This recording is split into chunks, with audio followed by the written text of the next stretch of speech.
Pas uljes së nëntorit të shportës minimale sindikale në dhjetor, ka sërish rritje të shumës që nevojitet për të mbjetuar një familje katërantarshe në Maqedoni. Shporta për këtë muaj është 65.492 denar dhe është 390 denar më e lartë krahasuar me muajin e kaluar. Sipas llogaritjeve të lidhjes së sindikatave të Maqedonisë, një familje shpenzon më së shumti për të ushqyer dhe kjo arrin në 23.648 denar, që është shumë afër shumës së pagës minimale në vend, e cila nga prilli i vitit 2025 është 24.400 denar. Ushqimi përfason 36.1% të gjitha shpenzimeve të nevojshme për të siguruar minimumin e jetesës për një familje. Nga LSM thonë se kjo tregon nevojën për rritjen e pagës minimale, por se qeveria as që mendon të bisedoj për këtë, gjë që mund të shihet edhe nga rendi i ditës i takimit të paralajmëruar për të hënën të Këshillit Ekonomiko-Social, ku do të diskutohet për planin operativ për vitin 2026 për avancimin e politikave dhe masave për arritjen e balancës ndërmjet punës dhe jetës private,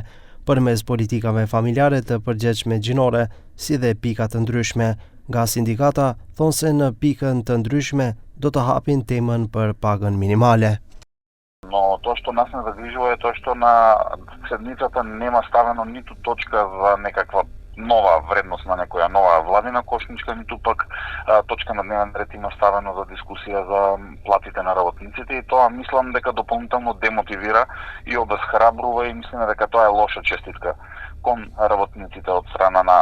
на владата. Trentafilov thotë se të hënën me argumente do të dëshmojë se paga minimale duhet të jetë nga 600 deri në 700 euro, e jo si tani diçka nën 400 euro. Ai thotë se kanë analiza serioze që do t'i demaskojë qëndrimet e qeverisë dhe të punëdhënësve se nuk pas ka hapësirë për rritjen e pagës minimale.